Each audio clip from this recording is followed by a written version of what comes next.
It was stuck under my wiper blade. No stamp. No return address. Just my name in handwriting I hadn't seen in 15 years.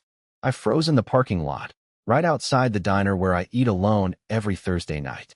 Same spot, same time, for the past decade. The envelope was soft. The ink had bled a little from the rain. I just stood there staring at it like it might detonate. Inside, one photo and a note. The photo was old. I was in it. So was she. We were younger, happier, dumber. The note. It read, "If you ever cared, meet me at the Overlook. 8 p.m. I won't ask twice." No name. But I didn't need one. I knew who it was. You don't forget the woman who burned your whole life down and walked away without looking back. Clarice. She was a ghost in my head for over a decade.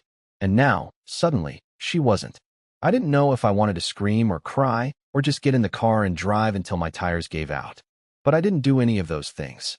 I just stood there, reading that note over and over again until the sky turned orange and the streetlights blinked on.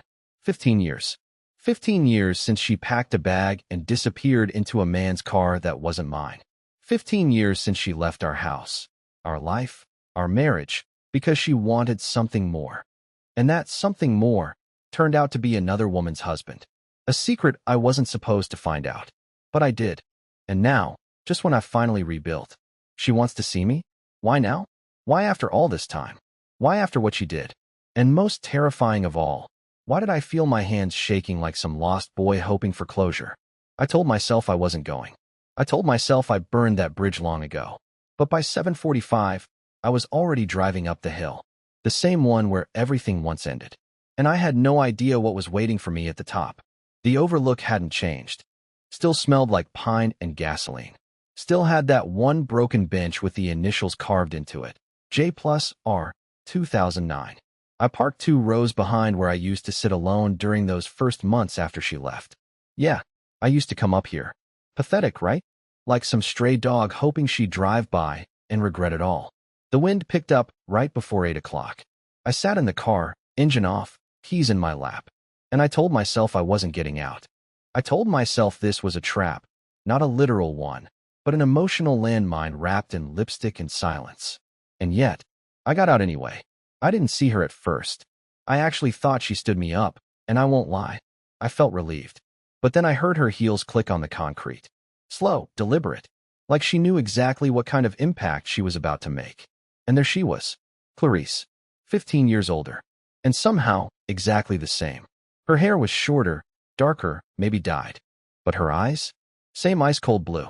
Same eyes that once looked at me like I was everything, and then, just as quickly, like I was a chore she couldn't wait to check off her list. She didn't speak at first, just stood there with her arms crossed like I was late to something I never agreed to. And then she said it. "You still come here." Like she knew. Like she watched. Like I was still some sad, predictable man she could read like a menu. I didn't answer. I wanted to ask what she wanted. Why now? What she thought she was doing, digging her fingers back into a chapter she'd slammed shut. But all I said was, "You're bold, showing up like this." She smiled, but it wasn't warm. It was that same smug twist I remembered from the last year of our marriage. The smile that said she always had a secret. And guess what? She still did. "I heard about your mom," she said. "I'm sorry. That hit harder than I expected. My mom passed last year." Clarice never called, never wrote, but somehow she knew. And that meant she'd been watching, following, maybe even waiting. "You didn't come here for condolences," I muttered. "No," she admitted. "I didn't." Silence stretched between us, wide and heavy. Then she pulled out a folded piece of paper from her coat pocket. She held it out like a peace offering. I didn't take it. "What is that?" Her voice shook for the first time. "It's something I should have given you 15 years ago." I stared at that paper like it might burst into flames. I didn't touch it. Couldn't. "Why now, Clarice?" I asked, barely keeping my voice level. "You disappeared. You left me for a married man, and then you vanished. Not a word. Not a single damn word for 15 years. You think you can just drop in and hand me some paper like it erases that?" She didn't flinch. "He's dead." 3 words. And just like that, the ground shifted. I blinked. "What?" She looked away, toward the tree line. "The man I left you for. Elijah. He died 3 months ago. Heart attack." I didn't know what I was supposed to feel. Relief? Justice? Some sick sense of closure? But instead, I felt nothing. Just a dull ache in my chest where old pain used to burn bright. I wasn't even allowed at the funeral, she added. His wife made sure of that. Oh, his wife. The one she swore he was leaving. The one she mocked when I begged her to think this through. The one who existed in every lie she told me that final year. And now she stood here, like a widow without a title, holding a letter I was too afraid to touch. What's in it? I asked. Her voice cracked. The truth. But the truth, I'd soon find out, wasn't just about him. It was about me. About something she hid from me long before she ever walked out. And once I opened that paper, everything would change again. I don't even remember taking the paper from her hand. One second I was refusing to touch it, and the next I was holding it like it might bite me. It was soft, creased from years of hiding, but I could tell it had never been opened before. It wasn't aged with time. It had been protected, preserved. Waiting. I looked at her again, standing just a few feet away, arms now hanging at her sides like she'd already surrendered. Her mouth parted like she wanted to explain what I was about to read, or maybe warn me, but I didn't give her the chance. I unfolded it. The handwriting hit me like a freight train. It was mine. My writing. My ink. My style. But I hadn't written it. No, I'd never written this. The top read, "To Everett." From her. At first, I thought it was some sick prank. That she copied something I wrote years ago and twisted it into a fake. But as I read, I realized the truth was so much worse. It was a letter from a girl named Emmy. Except, I had no idea who Emmy was. Not until the 5th line. That's when the word daughter showed up. My knees buckled. I stumbled back and had to sit on the old bench behind me. The wind kept whipping around us, but I couldn't feel it. All I felt was the pounding of my heart and the sound of blood rushing through my ears. Daughter. My daughter? The letter wasn't long. It wasn't dramatic. It wasn't the kind of message a child writes after years of hate or longing. It was careful, polite, like she didn't want to scare me off. She wrote about her favorite band, her major in college, how she's allergic to mangoes, how she's bad at math like her mom, and apparently, like me. She'd known about me for a long time, she said. But Clarice had told her not to reach out. Not until the time was right. Not until he's ready. What the hell does that even mean? I wanted to scream. I wanted to throw the letter into the trees and demand answers, but I couldn't. I just sat there, silent, staring at the name at the bottom of the page like it was written in another language. Emmy Langford. Langford. That was Clarice's maiden name. So she never gave our daughter my last name. Never gave me a chance to hold her. Name her. Know her. I looked up at Clarice, and I swear if looks could kill, she would have turned to ash right then and there. You had my child? I asked, my voice barely above a whisper. It was all I could get out. She nodded. Didn't speak. Just nodded. I laughed. Not out of humor. Out of pure shock. And you never thought to tell me? You took her and ran off with him? Tears welled up in her eyes. I didn't know I was pregnant when I left. That didn't make it better. Not even close. You could have called, I hissed. You could have written. You could have told me at any point in the last 15 damn years. I was scared, Everett, she said. I didn't think you'd want anything to do with her. Or with me. My jaw dropped. So you made that decision for me? She nodded again, quieter this time. Yes. And that was when something broke inside me. Something deep and buried. Not anger. Not grief. It was betrayal. The kind that doesn't fade. The kind that roots itself in your bones and lives there. 15 years. 15 birthdays. First steps. First words. Band concerts. Field trips. College acceptance letters. All gone. Stolen. Erased from my life like I never had the right to them in the first place. And all she could say was she was scared. I stood up. Hands shaking. Letter still in my grip. Why now? I asked her. Why give this to me now? She wiped her face and whispered. Because she's looking for you. And I'm terrified she'll hate me for what I've done. Too late. Too damn late. I didn't go home that night. I couldn't. I drove past my apartment 3 times, but the idea of sitting in that silent space, just me and the hum of the fridge, made my chest seize up. So I ended up in the parking lot of a motel off Route 41. I didn't even check in. I just sat in the car with the engine off and the heater running, the letter still in my lap, like some kind of ghost that refused to leave. Every word from Emmy's note played on repeat in my head. The casual way she mentioned things, like I was already supposed to know. Her favorite color. Her dreams of becoming a vet. Her part-time job at some animal shelter. The fact that she learned to drive in a parking lot, just like my mom said you taught her once. Except I didn't. I never taught her anything. I wasn't there. I wanted to scream until my lungs gave out. I wanted to rip something in half. But I didn't. I just sat there like a coward, swallowing the grief like it was my fault I never knew. Clarice hadn't tried to reach out again. No calls. No texts. Nothing. Just silence. She probably thought I needed time. She was right. But also, I didn't want her to reach out. Not yet. Because if I saw her face again that soon, I honestly don't know what I'd say. Or do. By morning, my body felt like it had aged 10 years overnight. I went to work, tried to pretend I could function, but I couldn't even remember how to use the damn register. My manager sent me home after an hour, probably thinking I was drunk or high. If only it were that simple. Back at the apartment, I sat at the kitchen table and stared at my old wedding photo. I don't know why I still had it. It was buried under junk in a drawer I rarely opened. But there it was. Clarice in her off-white dress, smiling like she had no idea what she'd be capable of years later. And me? I looked stupid, genuinely happy. I hated that guy. I picked up my phone. I don't know when I decided to do it, but I was already dialing before I could stop myself. She answered on the first ring. Everett. I want to see her, I said. I don't care how you set it up, but I want to meet my daughter. Silence. Then a quiet, okay. Does she know who I am? I asked. She knows of you, but she's never met you. She thinks I didn't want her. I didn't say that, Clarice replied, her voice cracking. But she assumed. She asked why you never wrote, why you never showed up, and I didn't correct her. I couldn't. I couldn't speak. I was gripping the phone so tightly it felt like it might snap in half. I didn't know what to say, Everett. How do you explain something so selfish without sounding like a monster? I didn't answer. Because yeah, she was a monster. Or at least, she had been. The kind that smiles while destroying your whole future with someone else's promises. She wants to meet you, Clarice added after a pause. But she's nervous. I didn't tell her I contacted you yet. She's been trying to find you on her own. I just got ahead of her. When? I asked. When can I see her? Clarice hesitated. She works weekends, but she's off this Friday. We could meet at the lake. The old dock. It's quiet. She likes it there. I agreed, hung up, and immediately regretted everything. Because suddenly, the panic hit. What do you say to someone who's lived their whole life thinking you didn't care? What do you do when your daughter's first impression of you is 15 years too late? I looked at myself in the mirror, and for the first time in a long time, I hated what I saw.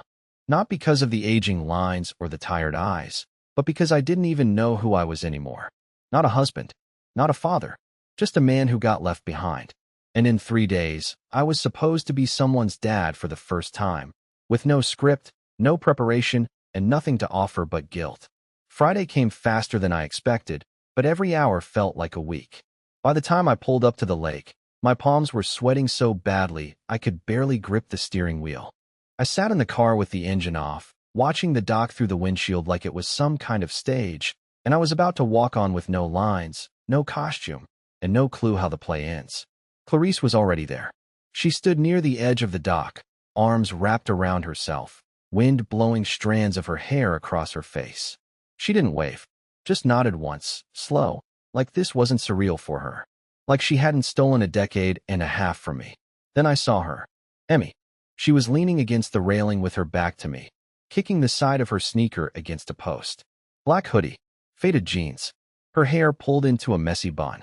She looked ordinary, beautiful, but not in some movie star way. In a way that made my stomach twist because I could see me in her. Her posture, the slope of her shoulders, something in the way she tilted her head. Clarice stepped toward her and whispered something. Emmy turned, and for the first time in my life, I saw my daughter's face. She looked right at me and didn't smile. She didn't cry, didn't rush forward, just studied me with this guarded, almost clinical expression, like she was trying to match the myth to the man. I walked up slowly, heart thundering so loudly I could barely hear myself speak. Hi, I said, my voice cracking worse than I expected. Hi, she answered. Flat, not cold, just careful. Clarice stepped back, letting us have space. I wanted to say something meaningful, something that would fix the time I'd lost, but all that came out was, you look like your mom. She shrugged. That's what people say. I laughed nervously. I was hoping you'd say you look like me. She raised an eyebrow. I wouldn't know. Those words hit like a slap. Not cruel, just true. She wasn't being rude. She was being honest. And I didn't have the right to expect warmth. I was a ghost to her. A name. A story.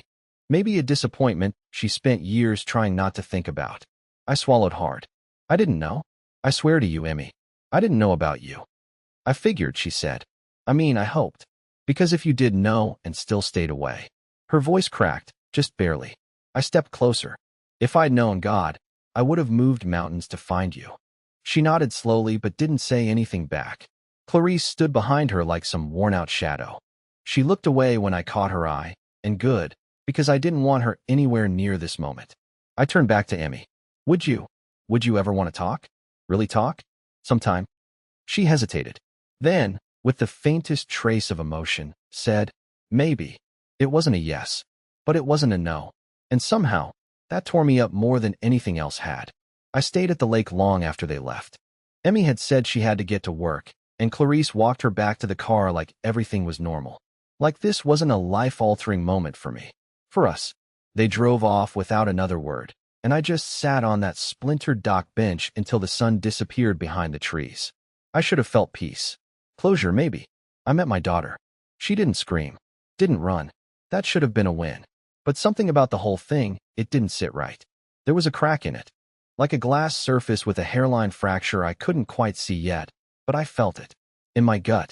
The next day, I couldn't stop replaying our conversation. Every look. Every word. Every second. And then something she said came back to me.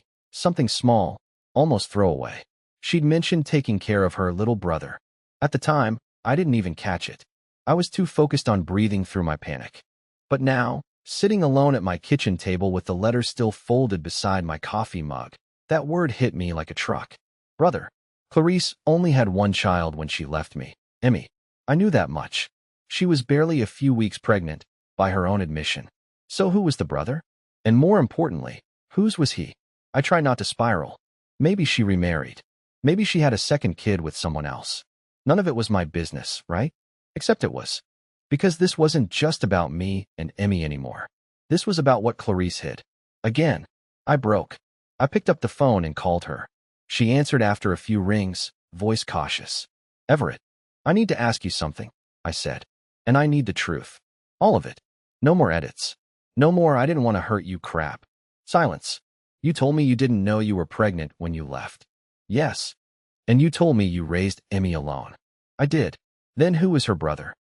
I could almost hear her blink. Then, a slow, shuddering breath. I was hoping that wouldn't come up yet, she finally said. Well, it did, I snapped. So talk. She hesitated for a moment too long. Then, his name is Thomas. He's 12. 12. 12. Not 15. Not born right after she left me. No, born years later. You had another kid, I said, barely believing my own voice. With him? With Elijah? She didn't answer at first, and that was my answer. I closed my eyes and leaned back in the chair, gripping the armrest like it would keep me from losing my mind. Did he know? I asked. He did. Eventually. I swallowed hard. And did she? Did Emmy know you gave her a sibling while you kept her father out of her life? She figured it out on her own. She was old enough to ask questions. But she and Thomas are close. I wanted to scream. Not because she had another child. She was free to do whatever she wanted after she left. But because she built a family with the man she betrayed me for, while cutting me out of the one I didn't even know I had. You said he died, I said slowly. Elijah, 3 months ago? Yes. So what? Now that he's gone, you want me to fill the empty chair? No, she said quickly. No, Everett, it's not like that. I didn't come to you for help or support. I came because she started looking for you, and I realized I couldn't keep pretending the past didn't happen. I laughed bitterly. You're still pretending. You're just getting better at hiding the lies inside the truth. She didn't respond, just breathed into the phone, quiet and broken. I hung up, and this time, it wasn't just pain I felt. It was fury, because now I realized I'd been robbed of more than time. I'd been erased, replaced, and Emmy deserved to know everything. Not just the version Clarice fed her. But the question was, could I tell her without losing the tiny chance I had left? I didn't call Emmy. I couldn't. Not yet. After finding out about her brother, my mind was a mess of things I wanted to say, but didn't know how to. So I did something that felt safe. I wrote a letter. 2 pages. Honest. Careful. No accusations. Just me, finally trying to speak to her without my own panic getting in the way. I dropped it in her mailbox without knocking. That was 3 days ago. And then this morning, my phone buzzed. It was her. Just a single text. Can we meet again? I said yes before I even finished reading it. We met at a coffee shop off the highway. Neutral territory, her idea. She was already there when I walked in, sipping something with too much whipped cream and way too many sprinkles. I almost smiled. Almost. She didn't stand when I came over. Didn't hug me. Just gestured to the seat across from her and said, "I read your letter." I nodded. Yeah. It was a lot. I know. She looked out the window for a moment, then back at me. Is it true you didn't know about me until a few weeks ago? I looked her straight in the eyes. It's true. Every word. She stirred her drink, slow. And is it also true my mom never even tried to tell you? I hesitated, but only for a second. Yeah, that's true too. I expected anger. Maybe tears. But what I didn't expect was the question she asked next. Why didn't you come find me sooner? It knocked the wind out of me. Even though I knew what she meant, even though it wasn't fair, it still hurt like hell. I didn't even know you existed, Emmy, I said, voice cracking. And by the time I found out, you were already grown. I didn't know if I had the right to show up in your life. She didn't say anything, but her silence said everything. After a long pause, she finally whispered, I used to imagine what it'd be like to meet you. When I was younger, I used to wonder if you'd be proud of me. God, that wrecked me. I am proud of you, I said. Even without knowing you, I somehow always felt like I was missing the best part of myself. For the first time, her face softened, but it didn't last. She leaned in slightly. So what happens now? I didn't have an answer. Because as much as I wanted to move forward, I knew there were still pieces of this story buried beneath Clarice's silence, and maybe even Emmy's. And before anything could truly begin, those pieces had to come out. We met again 2 weeks later. Same spot. Same table. Emmy had her usual overloaded coffee, and I brought nothing but nerves. We talked more this time. Real talking. No sharp questions. No long silences. Just a messy, human conversation between two people trying to figure out how to make space in each other's lives. She told me about her art, about the shelter where she volunteered, about how she used to stare at the driveway as a kid, wondering if someone, anyone, would pull in and say they'd come back for her. That broke something in me. I think she saw it too. She reached across the table, real slow, and put her hand over mine. No words, just that small touch. And I swear I felt years of guilt lift just enough for me to breathe. I didn't ask her to forgive Clarice. That wasn't my place. And I didn't try to explain what her mother did. That wasn't my battle to fight. Not anymore. Instead, I told her the truth. About how I fell apart when Clarice left. About the nights I sat in a motel parking lot, not even sure why I was still breathing. About how I blamed myself for not being more exciting, more successful, more enough. She said, I think you were just with the wrong person. That stuck with me. And she was right. A month later, Emmy asked me to come to her campus art show. I showed up early, terrified, wearing a blazer I hadn't used in years. The kind of event I'd missed her whole life. And there she was, surrounded by her work, laughing with classmates, alive and brilliant in a way that made my chest ache. She saw me and waved. Then she introduced me to her friends. And she said it, casually, like it had always been true. This is my dad. Just like that. Not Everett. Not the guy I met a few months ago. Dad. I almost lost it right there. After the show, we walked to my car. She hugged me, the kind that holds tight, not just polite, and asked if I wanted to meet her little brother sometime. I said yes. I never thought I'd get that chance. I thought I'd been erased.